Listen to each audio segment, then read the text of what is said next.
a carta começa assim, aquela saudação de Paulo, aquele início, aquela introdução, e nós vamos ver que vai terminar assim também. Essa parceria entre Paulo e a igreja de Filipos também é visível nessas últimas palavras do capítulo 4 de Filipenses. Na última mensagem a gente falou sobre o que Deus quer que ocupe nossa mente. A gente viu que Ele deseja que o que ocupe nossa mente é tudo aquilo que está em conformidade com a sua palavra, com o seu caráter santo, com tudo aquilo que é verdadeiro, justo, puro, santo. Todas essas coisas que agradam a Deus devem encher nossa mente. E você percebe que agora, a partir do versículo 10, já há aquele tom de encerramento da carta, já há aquele tipo de palavras em que você percebe que ele está querendo encerrar o seu discurso, está querendo encerrar aquilo que ele tem dito aos irmãos. E a gente vai ler dos versículos de 10 a 23, para a gente entender novamente um pouco mais desse relacionamento. E aqui vai entrar outros assuntos. O nosso tema hoje, não sei se os meninos vão colocar aí, é assim: parceria, contentamento e sacrifício. É como se fossem os 3 temas principais dessa última sessão: parceria, contentamento e sacrifício. O título da nossa mensagem, certo? Vai dizer assim, Filipenses 4, a partir do versículo 10. Todos os irmãos estão aí com suas Bíblias abertas? Iremos ler a palavra de Deus, que diz assim: Alegrei-me sobremaneira no Senhor, porque agora uma vez mais renovastes a meu favor o vosso cuidado, o qual também já tinhais antes, mas vos faltava a oportunidade. Digo isto não por causa da pobreza, porque aprendi a viver contente em toda e qualquer situação. Tanto sei estar humilhado, como também ser honrado. De tudo e em todas as circunstâncias já tenho experiência, tanto de fartura como de fome, assim de abundância como de escassez. Tudo posso naquele que me fortalece. Todavia fizestes bem, associando-vos na minha tribulação. E sabeis também vós, ó Filipenses, que no início do Evangelho, quando parti da Macedônia, nenhuma igreja se associou comigo no tocante a dar e receber, senão unicamente vós outros. Porque até para Tessalônica mandastes não somente uma vez, mas 2, o bastante para as minhas necessidades. Não que eu procure o donativo, mas o que realmente me interessa é o fruto que aumenta o vosso crédito.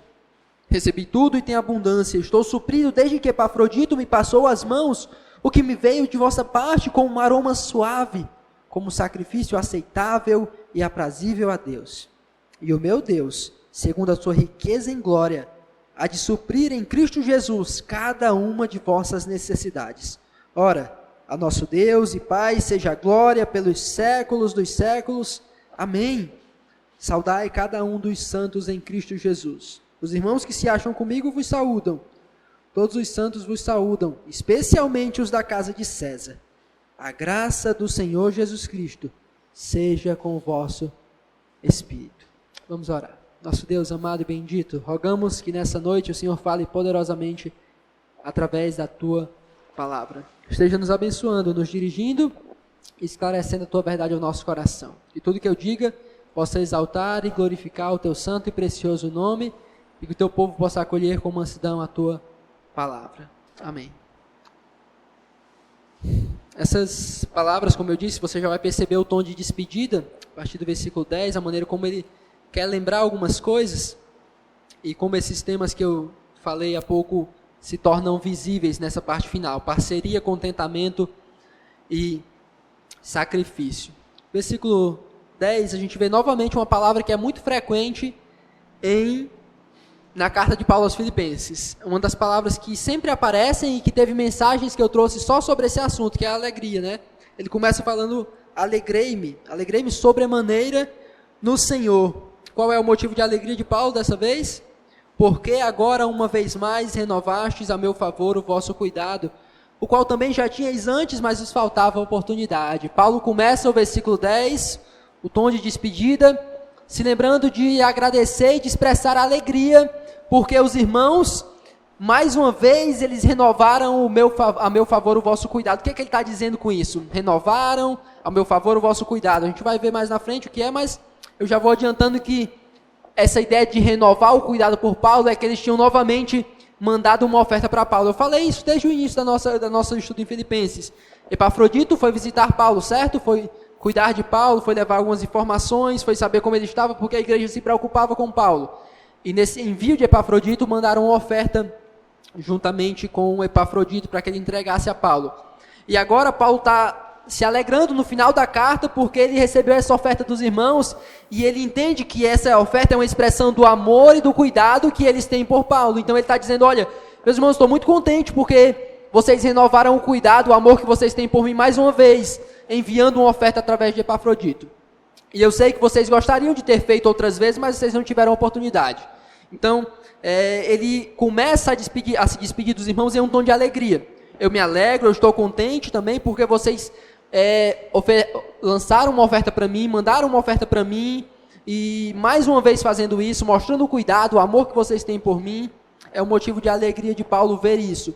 Mas ele diz isso e ele sempre vai fazer alguns esclarecimentos nessa passagem. A gente vai ver 2 esclarecimentos dele. E é interessante porque essa passagem lida muito com questão financeira, questão de dinheiro. E parece que Paulo já conhecia, não parece, na verdade Paulo já conhece, já sabe como são as pessoas nesses assuntos. Hoje, quando a gente quer falar de recursos, de dinheiro na igreja, a gente tem que fazer 101 ponderações. O pastor aqui sabe muito bem como é isso, né?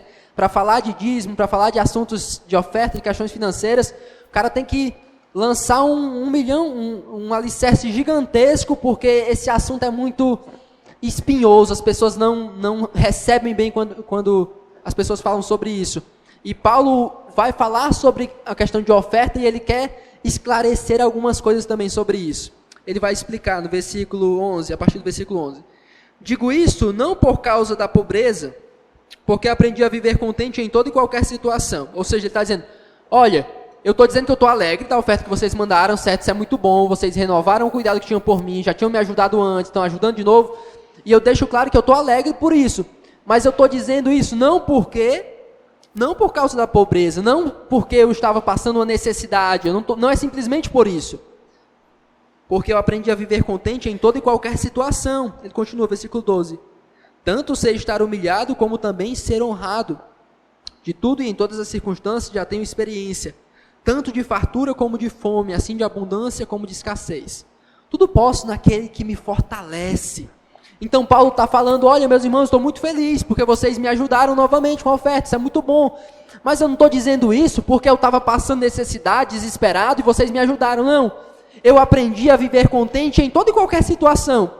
Eu aprendi a viver nos dias de luta e nos dias de glória. Eu aprendi a passar necessidade, eu aprendi a sofrer, eu aprendi a ter aqueles dias difíceis. Eu consigo lidar com tudo isso. Eu não estou agradecendo a vocês porque eu estava aqui me acabando e vocês me ajudaram. E eu só estou escrevendo para vocês porque vocês me agraciaram com algo, não. Não é que se vocês tivessem mandado as ofertas, não tivessem mandado essa oferta, eu estaria desesperado, estaria criticando vocês, não. Eu aprendi a viver contente, mesmo que vocês tivessem mandado aquela oferta ou não. Eu me alegro, tem outros motivos pelos quais ele se alegra, a gente vai ver mais na frente, mas ele quer desde já esclarecer que ele não está agradecendo pela oferta porque ele estava desesperado para receber algo, não. Paulo enfrentou diversas situações. Paulo passou pelas situações mais terríveis, pelas condições de vida mais extremas, de situações mais difíceis possíveis. Naufrágios, ele fala isso em 2 Coríntios. Naufrágios, perseguições, açoites, prisões, uma série de coisas. E ele aprendeu a lidar com isso. Aprenda sempre, grave essa palavra que ele fala no versículo 11. Digo isso não por causa da pobreza, porque aprendi a viver contente. Ele aprendeu com as situações da vida a ter um foco em alguém, em Jesus, de tal maneira que as situações da vida não atingiam. Tanto é que no versículo 13 ele fala, tudo posso naquele que me fortalece. O que mantinha Paulo, o que fazia com que Paulo não se desesperasse, o que mantinha Paulo de pé, o que mantinha Paulo contente em toda e qualquer situação, era que Cristo era quem lhe dava forças. A gente vai se aprofundar mais nisso durante as aplicações, certo? Mas aqui é o primeiro esclarecimento de Paulo. E ele vai continuar, no versículo 14, dizendo, todavia, fizestes bem, associando-vos na minha tribulação. E ele continua, e sabeis também vós, ó Filipenses, que no início do Evangelho, quando parti da Macedônia, nenhuma igreja se associou comigo no tocante a dar e receber, senão unicamente vós outros. Porque até para Tessalônica mandastes não somente uma vez, mas duas, o bastante para as minhas necessidades. E Paulo vai sempre ponderando, ele vai dizer, olha, eu me alegro por vocês, eu não estou dizendo que eu estava desesperado para receber, e também não estou dizendo que vocês fizeram errado, certo? Todavia vocês fizeram bem, e vocês têm feito isso desde o início. E ele lembra com alegria do que os irmãos já têm feito por ele. Se lembram lá no início do evangelho, ou seja, no início da pregação, da plantação da igreja de Filipos. Lá no início, vocês se associaram comigo, vocês estiveram comigo e vocês me ajudaram mais de uma vez. Paulo plantou a igreja lá em Filipos, certo? Sempre eu falo que é um evento muito maravilhoso que acontece, a pregação ali no rio com Lídia, o Espírito Santo abre a mente dela, o carcereiro, aquela jovem que eles expulsam um demônio, e o evangelho chega com poder ali, ele planta aquela igreja, mas ele segue adiante, ele segue para Tessalônica, e para passar um tempo em Tessalônica, os irmãos veem que ele está com necessidade e enviam recursos para ele, não somente uma vez, mas duas. Então Paulo está aqui expressando e lembrando e recordando que aqueles irmãos de Filipos há muito tempo têm sido generosos com ele, por muitas vezes têm se compadecido, se associado com ele e ofertado para ele em diversas situações. Paulo recorda, elogiando aqueles irmãos pela disposição, pela postura e pela generosidade deles em contribuir para o avanço do evangelho na vida de Paulo, e é essa também uma das aplicações que a gente vai desenvolver mais na frente, certo? Mais um esclarecimento de Paulo, versículo 17. Não que eu procure o donativo, mas o que realmente me interessa é o fruto que aumenta o vosso crédito. Olha só, Paulo mais uma vez dizendo, eu estou falando isso, mas entendam, não é isso que eu estou querendo dizer, não é essa coisa que vocês podem estar entendendo. Eu me alegro por vocês, eu me alegro porque vocês têm feito isso mais de uma vez. Vocês, quando eu estava em Tessalônica, vocês mandaram oferta para mim 2 vezes, isso é muito bom, vocês se associaram comigo, mas eu não estou dizendo isso porque eu fico desejando receber ofertas, ou porque eu só quero me achegar a vocês para ofertas, não. Tem um motivo melhor do que a oferta, é o que ele diz. Mas o que realmente me interessa é o fruto que aumente o vosso crédito. O que realmente me interessa é o que isso fala sobre vocês, é o que isso revela sobre o coração de vocês. Quando vocês ofertam, quando vocês direcionam os recursos de vocês a mim, vocês estão ajuntando tesouros nos céus e vocês estão revelando um coração generoso que reflete o coração de Cristo. Então, quanto mais vocês ofertam, é vocês quem são abençoados, é vocês quem amadurecem, é vocês quem estão sendo fortalecidos por Deus, à medida com que vocês ofertam a mim. Então, eu não estou simplesmente preocupado com a questão financeira. O que está me interessando nisso tudo é que quanto mais vocês ofertam, mais eu vejo que Deus está abençoando e multiplicando e dando graças a vocês. Por isso que é importante, por isso que eu me alegro, por isso que vale a pena isso. Paulo esclarece, não pensem que eu estou preocupado apenas com a oferta, não. Eu me preocupo com vocês, eu me preocupo porque isso é bom para vocês. Ele sempre vai esclarecendo porque o assunto é espinhoso. Ele vai continuar no versículo 18. Recebi tudo e tenho abundância. Estou suprido desde que Epafrodito me passou às mãos o que me veio de vossa parte, como aroma suave, como sacrifício aceitável e aprazível a Deus. Esse texto eu considero fantástico. Considero esse versículo em si é um versículo muito importante para a nossa visão sobre os nossos recursos e sobre o fato de que os nossos recursos devem ser usados para cultuar a Deus e para adorar a Deus. É isso que esse texto está dizendo. Paulo diz, olha, eu recebi tudo, podem ficar tranquilos, ninguém roubou uma parte, certo? O dinheiro veio até mim e isso não chegou a mim de qualquer forma. Isso chegou a Deus como um aroma suave, como um sacrifício agradável. Deus recebeu a oferta que vocês me deram como um sacrifício a Ele. Isso é muito importante para a nossa visão sobre os recursos na comunidade. Todas as vezes que nós usamos nossos recursos para abençoar o reino de Deus, estamos prestando um culto a Deus. Estamos sacrificando e adorando a Deus. Aprenda isso. E todas as vezes que você vier aqui e depositar os seus recursos para o mantimento do reino da casa de Deus, você está prestando um culto e oferecendo sacrifício agradável a Deus. Por isso que Paulo se alegra. Porque Paulo entende que aqueles irmãos, todas as vezes que ofertam a ele, para o avanço do evangelho, para o sustento de Paulo, estão adorando, estão cultuando a Deus através disso. Através disso. E Paulo traz uma palavra também de consolo para eles, no versículo 19, e o meu Deus, segundo a sua riqueza em glória, há de suprir em Cristo Jesus cada uma de vossas necessidades. Eu não falei sobre isso, mas quem já pesquisou um pouco sobre Filipos, essa região, principalmente de acordo com o capítulo 8 de, acho que 2 Coríntios 8, não sei, eu acho que é 2 Coríntios 8 ou 1 Coríntios 8, que fala sobre aquela exortação de Paulo para que os coríntios ofertassem, e usa o exemplo das igrejas da Macedônia. E Filipos era uma cidade, os irmãos da igreja de Filipos não eram pessoas abastadas, não eram pessoas que tinham muito dinheiro. Então, eles estavam mesmo no limite, dando tudo que eles tinham, oferecendo o máximo que eles podiam. E Paulo, diante disso, diz: meus irmãos, podem ficar tranquilos, porque o meu Deus vai suprir todas as vossas necessidades. O meu Deus, com a sua glória, com o seu poder, não vai deixar faltar nada para vocês, diante de todo o sacrifício que vocês têm feito, diante de tudo que vocês têm ofertado para mim e, consequentemente, para ele. Ele vai encerrar a sessão no versículo 20, dizendo: ora, a nosso Deus e Pai seja a glória pelos séculos dos séculos. Amém. Paulo conclui o versículo 20, mostrando que tudo o que tem acontecido, as ofertas deles, os sacrifícios deles, e a resposta de Deus a isso, tudo contribui para a glória de Deus. No fim das contas, os filipenses não recebem a glória. No fim das contas, nós não recebemos a glória.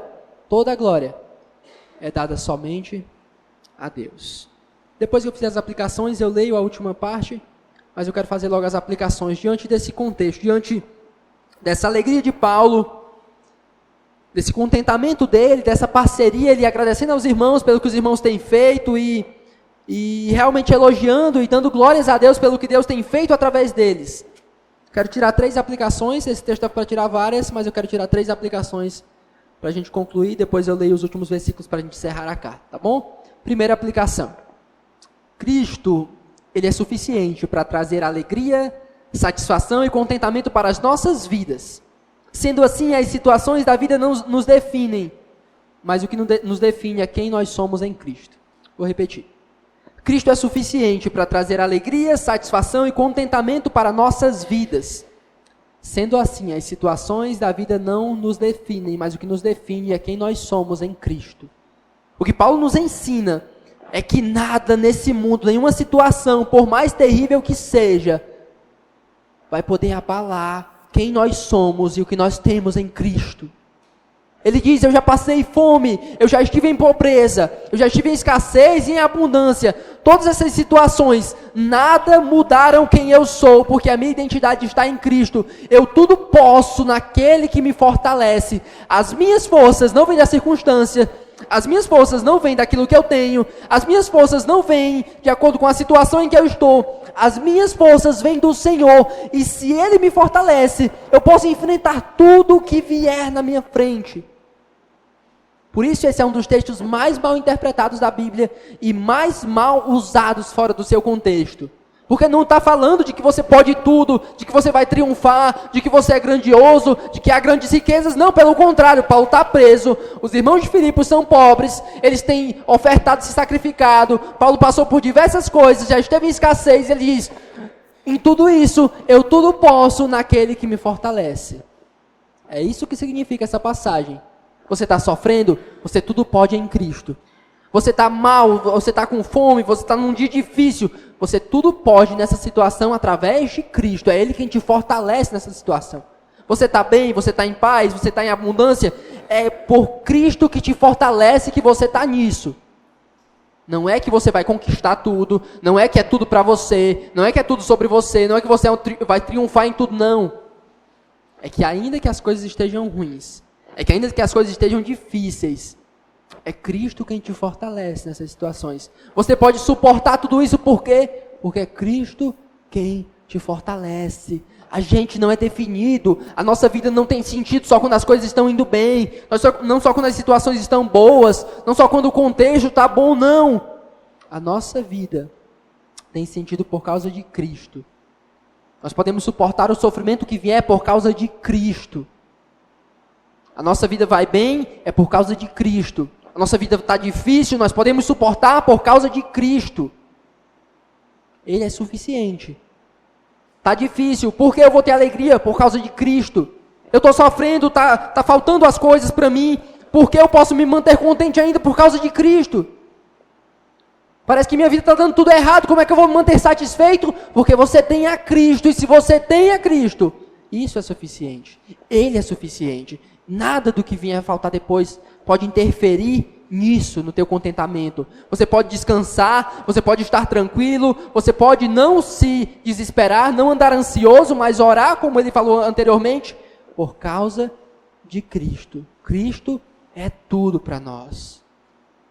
Entenda isso, Cristo é suficiente. O exemplo de Paulo, em tudo que ele passou, nos mostra isso. Nos mostra isso. Segunda aplicação. Usar nossos recursos para o benefício do Evangelho é um ato de culto a Deus. Ele se agrada disso e dispensa inúmeras bênçãos sobre nós. Entenda isso e tenha esse senso no seu coração. Todas as vezes que você for fazer isso, todos os meses, se você tiver a oportunidade de recolher o dinheiro para devolver à casa de Deus, para abençoar o reino, para sustentar a casa de Deus, entenda isso como uma oportunidade de culto a Deus, de adoração a Deus. Entenda como uma oportunidade de louvar a Deus pelo que Ele tem feito a você. Todas as vezes que você vier aqui ofertar e entregar algo, em abençoar a vida de algum irmão, todas as vezes que você fizer isso, você vai estar prestando um culto a Deus. Então faça-o de todo o coração para Ele. Os seus recursos podem ser usados e devem ser usados para cultuar e adorar a Deus. Ele se agrada disso. Ele se agrada que você use os seus recursos para abençoar o reino de Deus, para o progresso do Evangelho, para abençoar a sua igreja. Tenha esse senso no seu coração, entenda que Ele recompensa, que Ele abençoa mesmo aqueles que cultuam a Ele com os seus recursos. Os filipenses eram pessoas muito, muito necessitadas, mas cultuavam a Deus, adoravam a Deus, oferecendo os seus recursos, ofertando a Paulo, entendendo que estavam oferecendo sacrifício a Deus e subia para Deus como um cheiro agradável. Todas as vezes que você fizer isso, entenda que está subindo a Deus como um aroma agradável a Ele. Os seus recursos devem ser usados para cultuar a Deus e não a você mesmo. Uma última, para encerrar dentro do que ele falou no versículo 20. Até mesmo nossos atos mais piedosos, devemos sempre lembrar de direcionar toda a glória a Deus. Até mesmo quando fizermos as coisas mais justas, mais corretas, nunca tentemos jamais trazer para nós a glória e o louvor desses atos, não. Poderia parecer para você que Paulo estava elogiando muito os filipenses. Olha, ele está falando muito bem dos filipenses aqui. Até o versículo 19, está colocando os caras lá em cima. E quando ele vem no versículo 20, ele diz para quem é a glória. Toda glória seja dada a Deus. O que você oferta, o que você traz à casa de Deus, a maneira como você contribui, a maneira como você serve, nunca é sobre você, nunca é para que você seja aplaudido, nunca é para que as pessoas fiquem elogiando você, nunca é para que você receba uns tapinhas nas costas, nunca é para que as pessoas olhem para você e fiquem te admirando, não, sempre deve ser para Deus, a glória, o louvor sempre para Ele, só Ele é digno de receber a glória, e todas as vezes em que você tenta trazer para você e ofuscar a glória de Deus, você está pecando contra Ele, você está ofendendo a Ele. Não importa o que você fez, não importa o quanto você se esforçou, não importa o quanto você se dedicou, não importa o quanto você sacrificou, nunca é para você, nunca é para que vejam você, nunca é para que aplaudam você, nunca. Só Deus é digno de glória, só Deus é digno do louvor. Então, lembre-se de todas as vezes em que você fizer algo, lembre-se de direcionar a glória para Deus. Abomine a ideia de receber a glória. Abomine a ideia de receber o louvor. Abomine a ideia de tirar a glória que só pertence a Deus. Nunca queira fazer isso. nunca queira fazer isso, certo? São essas 3 aplicações que eu quero tirar dessa última sessão, sobre estar satisfeitos e contentes em Cristo, sobre usar nossos recursos como culto a Deus e de sempre direcionar a glória para Ele. Paulo vai encerrar a carta aos Filipenses, versículos de 1 a 23, com algumas saudações, como é comum em todas as cartas do Novo Testamento, dizendo assim: saudai cada um dos santos em Cristo Jesus. Os irmãos que se acham comigo vos saúdam. Todos os santos vos saúdam, especialmente os da casa de César. A graça do Senhor Jesus Cristo seja com o vosso espírito. Ele termina no tom que ele inicia. Um tom de amor, de comunhão, um tom de fraternidade, um tom de unidade, um tom de companheirismo, de parceria. O tom que permeia toda a carta de Paulo aos Filipenses. E o meu desejo e a minha oração durante esses meses foi esse, para que esse espírito e esse amor, esse afeto também inundassem os meus irmãos. Que haja esse amor por todos os santos, que a nossa igreja seja uma igreja unida, que a nossa igreja seja uma igreja onde há fraternidade, onde há unidade, onde há humildade a lidar uns com os outros, que não haja contendas, que não haja divisões, que não haja conflitos, que não hajam esse tipo de panelinha, e que quando houver algo assim, que possamos trabalhar para resolver isso. A carta de Paulo aos Filipenses ensina isso, que fomos alcançados pelo Evangelho. O Evangelho nos uniu como um só corpo, e devemos trabalhar juntos, lutar juntos, porque os inimigos são muitos. Que essa verdade fique gravada no seu coração, que essas aplicações sobre a importância de você amar e cuidar da sua igreja, cuidar dos seus líderes, possam estar gravadas em sua mente durante todos esses meses, e que logo, logo a gente possa partir para uma nova jornada em outras cartas do Novo Testamento. Amém? Vamos orar mais uma vez nessa noite.